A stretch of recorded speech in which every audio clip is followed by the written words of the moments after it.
So hello friends, कैसे हैं आप सभी लोग। आई होप आप सभी लोग बढ़िया होंगे, एकदम फर्स्ट क्लास। तो पिछली वीडियो में हम सभी लोगों ने देखा कि कैसे हम लोग पिन एंड पैटर्न को ट्रेड करके और उस पे प्राइस एंड एक्शंस को अप्लाई करके बहुत ही बढ़िया इनकम जनरेट कर सकते हैं। और आज की वीडियो में भी हम लोग एक बहुत ही बेहतरीन पैटर्न देखने वाले हैं जिसका नाम है डबल टॉप पैटर्न। आज की इस वीडियो में हम लोग डिटेल में देखने वाले हैं कि डबल टॉप पैटर्न या डबल बॉटम पैटर्न कैसे काम करता है, कैसे हम उसको चार्ट पे आइडेंटिफाई करेंगे, कैसे हम उसको ट्रेड कर सकते हैं और कहां पे हमें स्टॉप लॉस लगाना है और कहां पे हमें एंट्री लेनी है। जैसा कि आप सभी लोग जानते हैं कि डबल टॉप और डबल बॉटम एक रिवर्सल पैटर्न है जो कि हमें रिवर्सल पैटर्न्स को पकड़ने में बहुत ही ज्यादा हेल्पफुल होता है। तो चलिए हम लोग वीडियो शुरू करते हैं और देखते हैं वीडियो में हम लोग क्या क्या सीखने वाले हैं। तो सबसे पहले हम लोग देख लेते हैं वीडियो हम लोग क्या क्या सीखने वाले हैं। तो वीडियो हम लोग देखेंगे डबल टॉप पैटर्न क्या होता है, कैसे हम लोग आइडेंटिफाई करेंगे, एंट्री कहां लेनी चाहिए हम लोग को, और स्टॉप लॉस हमें कहां लगाना है। सबसे इंपॉर्टेंट होता है स्टॉप लॉस, और टारगेट आपको कैसे कैलकुलेट करने। तो टारगेट बेसिकली हम लोग 1:2 के रेशियो में रखते हैं, और डबल टॉप में टारगेट आपको कैसे आइडेंटिफाई करना है वो भी मैं आपको यहाँ पे समझाऊंगा, और फेक डबल टॉप से कैसे बचें वो भी हम लोग आगे वीडियो में डिस्कस करेंगे। तो डबल टॉप पैटर्न क्या होता है? डबल टॉप पैटर्न एक बियरिश रिवर्सल पैटर्न है। बियरिश रिवर्सल पैटर्न मतलब मार्केट ऊपर जा रहा होता है और फिर वहां से हमें एक सिग्नल मिलता है कि मार्केट यहाँ से अब डाउन साइड जा सकता है और हम लोग शॉर्ट सेल करके बढ़िया पैसा बना सकते हैं। मान लीजिए मार्केट ऐसे अप ट्रेंड में आ रहा है, फिर यहाँ पे एक छोटा सा डाउन मूव आएगा, फिर एक अप मूव आएगा और फिर यहाँ से फिर एक डाउन मूव आएगा। तो ये हमारा हो गया पहला टॉप, ये हमारा हो गया सेकंड टॉप, ये हमारा पहला, ये हमारा सेकंड, और इसको हम लोग बोलते हैं नेक लाइन। यहाँ पे हमारी नेक लाइन होगी और हम लोग की एंट्री कहाँ बनेगी? इस जगह पे। तो ये मोस्टली अप ट्रेंड के एंड में बनता है। अप ट्रेंड यहाँ पे खत्म होता है वहां पे ये बनता है। इसका मतलब मार्केट ने 2 बार सेम रेजिस्टेंस को टच किया, मतलब सेम रेजिस्टेंस को यहाँ पे 2 बार इसने टच किया, लेकिन इसके ऊपर मार्केट नहीं निकल पा रहा है और बायर्स इस रेजिस्टेंस को तोड़ नहीं पा रहे हैं, और फाइनली सेलर्स की एंट्री हुई और मार्केट यहाँ से नीचे की ओर चला गया। इसको हम लोग एम पैटर्न भी बोलते हैं। यहाँ पे देखिए कि एम पैटर्न बना हुआ है। ठीक इसी के अपोजिट होता है हमारा double bottom pattern. Double bottom pattern में क्या होता है? मार्केट इधर डाउन साइड में आता है, एक बॉटम बनाता है, फिर हल्का सा ऊपर जाता है, फिर नीचे आता है, एक और बॉटम बनाता है और फिर यहाँ से ऊपर की ओर निकल जाता है। ये हमारी नेकलाइन हो गई, ये हमारा हो गया पहला बॉटम और ये हमारा हो गया सेकंड बॉटम, ये और ये हमारी नेकलाइन हो गई। हमारी एंट्री कहाँ बनेगी? इस जगह पे बनेगी। ये हमारी नेकलाइन, नेकलाइन को वैसे ही ब्रेक करेगा, वहां पे हम लोग एंट्री लेंगे। कैसे ब्रेक करने पे एंट्री लेना है वो अभी हम लोग आगे फर्दर चार्ट पे देखेंगे। मैं आपको चार्ट पे भी अभी यहाँ पे दिखाऊंगा कैसे हम लोग इसको आइडेंटिफाई कर सकते हैं, और इसमें भी साइकोलॉजी समझ लीजिए। यहाँ पे भी देखिए मार्केट एक डाउन ट्रेंड में था, 2 बार यहाँ पे बॉटम बनाया और सेलर्स इस सपोर्ट लेवल को ब्रेक नहीं कर पाए, और फाइनली यहाँ से मार्केट रिवर्स हुआ और ऊपर की तरफ हमें शानदार मूवमेंट देखने को मिल रही है। तो यहाँ पे स्ट्रक्चर कैसा होगा? स्ट्रक्चर भी हम पीछे समझ चुके हैं। स्टेप 1 में हमें क्या आइडेंटिफाई करना है? मार्केट स्ट्रॉन्ग अप ट्रेंड में होना चाहिए। किसके लिए? डबल टॉप के लिए। हायर हाई बना रहा होना चाहिए और हायर लो बना रहा होना चाहिए, और सब कुछ बुलिश लगता है, मतलब मार्केट ऐसा लगता है कि यहाँ से मार्केट बस केवल ऊपर ही जाएगा। स्टेप 2 क्या है? मार्केट रेजिस्टेंस तक जाता है, वहां से रिजेक्शन मिलता है। हमारे यहाँ पे कोई रेजिस्टेंस होगा तो मार्केट यहाँ तक जाता है और फिर यहाँ पे हमें क्या मिलता है? एक रिजेक्शन, और मार्केट यहाँ से नीचे गिरता है, प्राइस यहाँ से नीचे गिरता है। तो ये हमारा सेकंड स्टेप हो गया। और फिर स्टेप 3 में क्या होता है? मार्केट फिर से यहाँ से ऊपर जाता है और दोबारा इसी रेजिस्टेंस लेवल के पास में आ जाता है, लेकिन सबसे इंपॉर्टेंट क्या है? इसको ब्रेक नहीं कर पाता, ब्रेक करके ये ऊपर नहीं निकल पाता है, और यहाँ पे हमें कंफर्मेशन हो जाती है मार्केट में यहाँ पे नए सेलर्स की एंट्री हो रही है। फिर वापस नीचे की तरफ आता है मार्केट ऐसे, और यहाँ पे हमें बनती है नेकलाइन, और इस नेकलाइन को जैसे ही ब्रेक करता है यहीं पे हमें एक स्ट्रॉन्ग कंफर्मेशन मिलती है कि मार्केट यहाँ से अब डाउन साइड जाएगा और हमें डाउन साइड की बढ़िया मूवमेंट देखने को मिलेगी। सेम अपोजिट होता है हमारा डबल बॉटम पैटर्न में। अब चलिए चार्ट पे चलते हैं और समझते हैं कैसे हमें आइडेंटिफाई करना है और कैसे हमें ट्रेड करना है। अब यहाँ पे देखिए मार्केट एक स्ट्रॉन्ग अप ट्रेंड में है, जैसा कि हम लोगों ने पहले डिस्कस किया था। मार्केट अब स्ट्रॉन्ग अप ट्रेंड में होना चाहिए, यहाँ पे स्ट्रॉन्ग अप ट्रेंड में। और फिर यहाँ पे देखिए इसने बनाया पहला टॉप और यहाँ पे बनाया इसने सेकंड टॉप, और ये हमारी हो गई नेकलाइन। ठीक है, ये हमारा डबल टॉप पैटर्न का कंफर्मेशन हो गया। और एक चीज हमें और क्या नोटिस करनी है? हमें वॉल्यूम मैट्रिक्स भी नोट करना है। पहली बार जब मार्केट ऊपर की तरफ जाएगा तो हमें स्ट्रॉन्ग वॉल्यूम देखने को मिलेगा। यहाँ पे देखिए वॉल्यूम बढ़ा हुआ है, फिर जब नीचे आएगा तो फिर वॉल्यूम यहाँ पे बढ़ा हुआ वॉल्यूम है। क्यों? क्योंकि यहाँ पे हमारी प्रॉफिट बुकिंग हो रही है, थोड़ी बहुत यहाँ पे प्रॉफिट बुकिंग होती है, और मार्केट थोड़ा सा नीचे आता है नेकलाइन के पास में। वापस जब ये ऊपर जाता है तो यहाँ पे जो वॉल्यूम होता है वॉल्यूम हमारा कम होता है। क्यों कम होता है? क्योंकि बायर्स यहाँ पे उतने स्ट्रॉन्ग नहीं रह जाते हैं। फिर वापस जब यहाँ से नीचे की तरफ जाता है तो हमारा वॉल्यूम बढ़ना चालू होता है जब ये नेकलाइन को ब्रेक करता है। तो यहाँ पे देखिए इसने नेकलाइन को ब्रेक किया और हमारा वॉल्यूम यहाँ से बढ़ना चालू हुआ है। यहाँ पे देखिए इस जगह पे वॉल्यूम हमारा बढ़ना चालू हुआ है। तो ये हमारा बेसिक सा स्ट्रक्चर हो गया। अब हम लोग यहाँ पे देख लेते हैं कि हमें एंट्री और एग्जिट कैसे करना है। तो पहली बात, हमें एंट्री कहाँ पे लेनी है? एंट्री सिर्फ नेकलाइन ब्रेकआउट की बात करनी है। जैसे ही नेकलाइन हमें ब्रेकआउट होगी उसके बाद ही हमें एंट्री लेनी है। नेकलाइन अभी हमने पीछे समझ लिया है। और स्टॉप लॉस कहाँ लगाना है?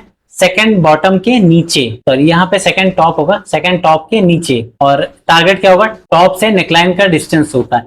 मान लीजिए ये हमारा बना हुआ है और ये हमारी नेकलाइन और ये हमारा टॉप, तो ये हमारा हो जाएगा टारगेट। और स्टॉप लॉस कहाँ लगाना है? सेकंड टॉप से थोड़ा सा नीचे, यहाँ पे हमारा कहीं होगा। वो अभी हम लोग जब चार्ट पे चलेंगे तो हम लोग डिटेल में समझेंगे कहाँ पे हमको स्टॉप लॉस लगाना है। और टारगेट हमें बॉटम से नेकलाइन, मतलब टॉप से नेकलाइन, टॉप ये हो गया, नेकलाइन इसके बीच का जो डिस्टेंस होगा यही हमारा टारगेट होगा। ब्रेकआउट के ऊपर नहीं, यहाँ पे नीचे। ब्रेकआउट यहाँ पे होगा तो नीचे की तरफ।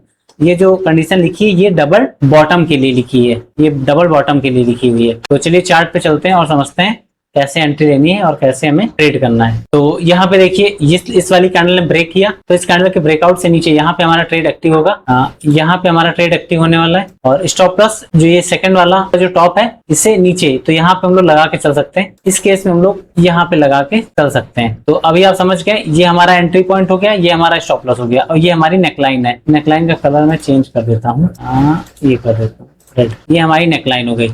अब अगर हम लोगों ने यहाँ पे शॉर्ट किया है और ये हमारा स्टॉप लॉस हो गया, ये तो देखिए मूवमेंट हमें यहाँ तक देखने को मिली है। हमारा रिस्क टू और रेशियो क्या है? 1:2 का होना चाहिए। यहाँ पे कितना मिल रहा है? 1:2.39।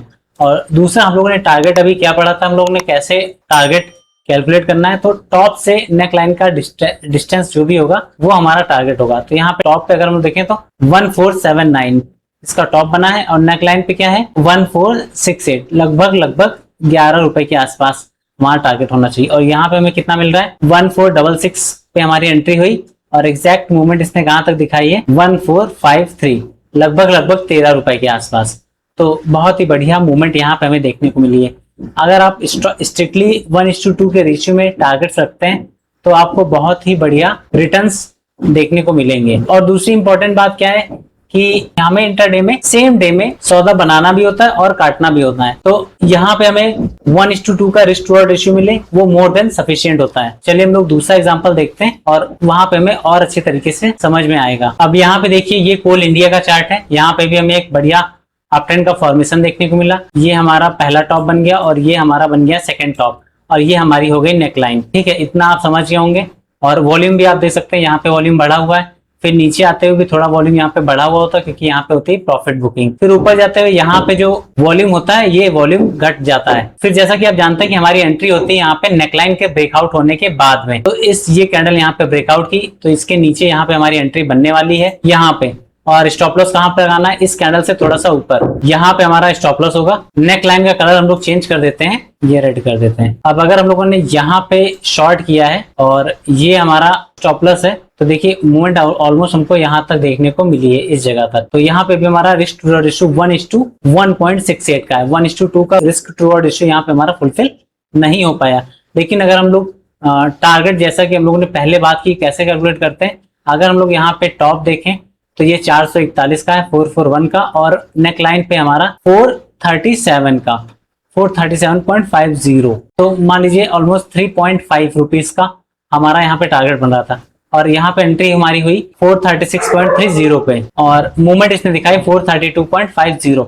लगभग 4 रुपीज की यहाँ पे मूवमेंट हमको देखने को मिली है। लगभग 1% की मूवमेंट जो कि इंटरडे में मोर देन सफिशिएंट है। चलिए हम लोग नेक्स्ट एग्जांपल देख लेते हैं। अब यहाँ पे देखिए ये भी टीसीएस का चार्ट है 17 फेब का। यहाँ पे भी देखिए एक स्ट्रॉन्ग अपट्रेंड का फॉर्मेशन देखने को मिला।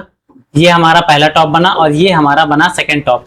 ये हमारी हो गई नेकलाइन। ठीक है, और वॉल्यूम आप देख सकते हैं यहाँ पे बढ़ा हुआ है, फिर यहाँ पे भी थोड़ा बढ़ा हुआ होता है और यहाँ पे वॉल्यूम है लेकिन इस वॉल्यूम से कम है और यहाँ पे वॉल्यूम बिल्कुल कम है। तो वॉल्यूम मैट्रिक्स भी यहाँ पे पूरा फुलफिल हो रहा है। अब यहाँ पे एंट्री हमें कहाँ लेनी है? तो देखिए इन तीनों कैंडल ने यहाँ पे ब्रेक करने की कोशिश की, यहाँ पे ब्रेक भी हुआ लेकिन क्लोज नहीं हुई। तो ये इस वाली कैंडल पे हम लोग एंट्री नहीं लेंगे। कई लोग क्या करते हैं, जैसे ब्रेक होता है वैसे यहाँ पे एंट्री ले लेंगे, तो वहां पे एग्जैक्ट कंफर्मेशन नहीं होती है, तो वहां पे एंट्री हम लोग नहीं लेते हैं। इसको हम लोग बोलते हैं फेक ब्रेकआउट। अब एंट्री हमें कहाँ लेनी है? एंट्री हमें इस ब्रेकआउट कैंडल के नीचे लेनी। यहाँ पे स्टॉप लॉस एक स्विंग हाई, तो यहाँ पे हम लोग स्टॉप लॉस लगा सकते हैं।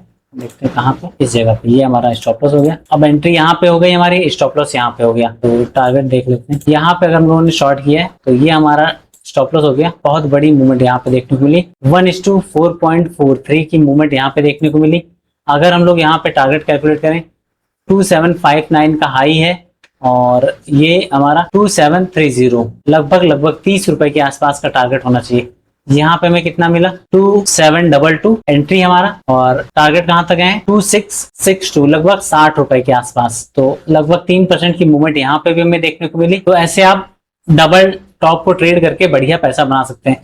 चलिए हम लोग कुछ एग्जांपल्स देख लेते हैं डबल बॉटम पैटर्न के। अब यहाँ पे भी अगर आप देखें तो बहुत ही बढ़िया डाउन ट्रेंड का फॉर्मेशन था, ठीक है। फिर यहाँ पे आया मार्केट और यहाँ पे पहला बॉटम बनाया और फिर यहाँ पे सेकंड बॉटम बनाया। ये हमारी नेकलाइन हो गई, ये पहला बॉटम, ये सेकंड बॉटम और ये हमारी नेकलाइन हो गई, ठीक है। इतना आप समझ गए होंगे। अब यहाँ पे भी देखिए इस वाली कैंडल ने ब्रेक किया, लेकिन ये इतना प्रॉमिसिंग ब्रेक नहीं है, तो हम लोग इस वाली कैंडल के साथ जाएंगे। यहाँ पे हमारी एंट्री होने वाली है। ब्रेकआउट जब भी हो तो कम से कम 1 रुपए 1.5 रुपए के ऊपर मूवमेंट होनी चाहिए। तो यहाँ पे देखिए इस जगह पे अगर हम लोग एंट्री लेते हैं तो स्टॉप लॉस हमारा एक स्विंग लो होगा, तो यहाँ पे हम लोग स्टॉप लॉस लगा के चल सकते हैं।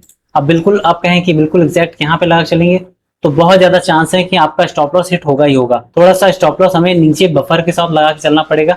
तो यहाँ पे अगर हम लोग स्टॉप लॉस लगाते हैं, ये हमारा एंट्री पॉइंट हो गया। देखिए लॉन्ग पोजीशन हम लोगों ने यहाँ पे बनाया, ये हमारा स्टॉप लॉस हो गया। तो बहुत बड़ी मूवमेंट यहाँ पे हमें देखने को मिली है। अगर हम लोग यहाँ पे भी इस जगह पे अपना ट्रेड काटते हैं तो देखिए कितनी मूवमेंट देखने को मिली। यहाँ पे 432 से लेकर 436.65, मतलब लगभग 1% के आसपास की मूवमेंट यहाँ पे हमें देखने को मिली। और स्टॉप लॉस की बात करें तो बहुत ही छोटा स्टॉप लॉस हमारा, ये देखिए लगभग 1 रुपए के आसपास का स्टॉप लॉस यहाँ पे हमें देखने को मिला। 1:4 का रिस्क टू रिवॉर्ड रेशियो भी यहाँ पे हमें देखने को मिला है। तो ऐसे आप डबल बॉटम पैटर्न को ट्रेड कर सकते हैं। चलिए नेक्स्ट एग्जांपल देख लेते हैं। अब ये हमारा पेटीएम का चार्ट है, कब का, 14 मई 2026 का। यहाँ पे देखिए स्ट्रॉन्ग डाउन साइड की मूव, फिर यहाँ पे एक पहला हमारा बॉटम बना, फिर ऊपर गया, फिर यहाँ पे हमारा सेकंड बॉटम बना। तो यहाँ पे देखिए वॉल्यूम बढ़ा हुआ है और यहाँ पे वॉल्यूम हमारा कम है, ठीक है। तो आप यहाँ पे समझ चुके होंगे, ये पहला बॉटम, ये सेकंड बॉटम, ये हमारी नेकलाइन, ये 3 चीजें आपको ध्यान रखनी है। अब यहाँ पे देखिए इस कैंडल ने ब्रेक किया, अब इस कैंडल ने भी ब्रेक किया लेकिन उतना प्रॉमिसिंग ब्रेक नहीं, तो हम लोग अगली कैंडल का वेट करेंगे। अगली कैंडल का हाई बना यहाँ पे, अब इसके हाई के ऊपर यहाँ पे हम एंट्री ले सकते हैं। स्टॉप लॉस यहाँ पे लगा चलेंगे इस जगह पे। देखिए स्टॉप लॉस का कोई भी एक क्राइटेरिया फिक्स नहीं है कि आप यहाँ पे स्टॉप लॉस लगा लें और आपका स्टॉप लॉस फिक्स नहीं होगा। अगर आप ट्रेडिंग कर रहे हैं तो इतना आप समझ चुके होंगे कि आपका स्टॉप लॉस कोई भी फिक्स जगह पे सेफ नहीं रह सकता कि आप यहाँ पे लगा लें आपका स्टॉप लॉस सेफ रहेगा। हाँ, अगर आप बहुत ही नीचे से लगा के चल रहे हैं तो सेफ है, लेकिन वहां पे आपकी कैपिटल भी तो डिग्रेड होगी। तो एक रीजनेबल जगह पे आप स्टॉप लॉस लगा के चलिए जहां से आपका स्टॉप लॉस हिट भी ना हो और आपका टारगेट भी अचीव हो जाए। अब लॉन्ग पोजीशन अगर हम लोग यहाँ पे बनाते हैं, स्टॉप लॉस हमारा यहाँ पे हो जाएगा। तो मूवमेंट देखिए एग्जैक्ट मूवमेंट यहाँ तक हमें देखने को मिली, इस जगह तक, ये देखिए। तो हमें 1:2 का रिस्क टू रिवॉर्ड रेशियो चाहिए। अगर मूवमेंट देखें, अगर यहाँ पे देखें तो स्टॉप लॉस हमारा कितना बनना था, 1122 और यहाँ पे 1116, तो लगभग 6 रुपए का हमारा यहाँ पे स्टॉप लॉस था। और रिटर्न देखें तो 1122 और यहाँ पे 1151, लगभग 28 रुपए के आसपास का टारगेट हमें 1:2 रखना है, जो कि हमारा यहाँ पे आके अचीव हो गया। और आप ट्रेडिंग स्टॉप लॉस यूज करके अच्छे रिटर्न, बड़े रिटर्न भी बना सकते हैं। चलिए नेक्स्ट एग्जांपल देख लेते हैं। अब यहाँ पे देखिए ये हमारा SBI लाइफ इंश्योरेंस का चार्ट है। यहाँ पे भी स्टॉक डाउन ट्रेंड में था, पहला बॉटम यहाँ पे बनाया और सेकंड बॉटम यहाँ पे बनाए और ये हमारी नेकलाइन हो गई। पहले बॉटम बनाने के पास यहाँ पे देखिए वॉल्यूम बढ़ा हुआ है और यहाँ पे देखिए स्लाइटली वॉल्यूम कम है, इससे तो कम है। इस कैंडल ने यहाँ पे ब्रेक किया तो इसी कैंडल के हाई के ऊपर यहाँ पे हम लोग एंट्री ले सकते हैं। कहाँ पे हमारी एंट्री बनने वाली है, यहाँ पे। स्टॉप लॉस हमारा यहाँ पे हो जाएगा क्योंकि ये कैंडल थोड़ी सी बड़ी है। लॉन्ग पोजीशन अगर हम लोग यहाँ पे बनाते हैं तो यहाँ पे अगर हम लोग रिस्क टू रिवॉर्ड रेशियो देखें तो 1:3.41 का बना हुआ है। तो यहाँ पे हम लोगों ने डिटेल में देखा कि हमें double top and double bottom pattern कैसे ट्रेड करना है, कैसे आइडेंटिफाई करना है, कहाँ पे हमें स्टॉप लॉस लगाना है, कहाँ पे हमें टारगेट्स लगाने हैं। टारगेट कैलकुलेट करने के 2 तरीके हैं। पहला तो आप 1:2 के रेशियो में सिंपल से रखिए और दूसरा बॉटम से लेके नेक लाइन की हाइट कैलकुलेट करिए और उतना ही हमें टारगेट रखना है। तो आई होप आप सभी चीजें बहुत ही बढ़िया तरीके से समझ चुके होंगे। और फेक ब्रेकआउट से बचने के लिए आप कुछ पॉइंट्स नोट कर सकते हैं। क्या? पहला कि आप वॉल्यूम को हमेशा नोटिस करिए, वॉल्यूम को इग्नोर मत करिए, कैंडल के क्लोज होने का वेट करिए, कैंडल क्लोज होने के बाद ही ट्रेड करिए आप, और ट्रेंड को इग्नोर ना कीजिए। हमेशा डाउन ट्रेंड के बाद जब डबल बॉटम बनता है तभी हमें अप साइड की एंट्री लेनी है, और अप ट्रेंड के बाद जब डबल टॉप पैटर्न बनता है तभी हमें डाउन साइड की एंट्री लेनी है। तो ये सब पॉइंट्स अगर आप याद रखते हैं तो आपको ट्रेडिंग में बहुत ही ज्यादा हेल्प मिलने वाली है। तो वीडियो आपको कैसे लगी कमेंट बॉक्स में कमेंट करके हमें जरूर बताइएगा। नेक्स्ट वीडियो मिलते हैं हम लोग एक बहुत ही बेहतरीन स्ट्रेटजी के साथ, जिसका नाम है 1045 ब्रेकआउट स्ट्रेटजी, जो मेरी एक बहुत ही कंसिस्टेंट स्ट्रेटजी है, जिसको आप ट्रेड करके बहुत ही बढ़िया इनकम जनरेट कर सकते हैं। आज की वीडियो में इतना ही, तब तक के लिए good bye and thanks for watching.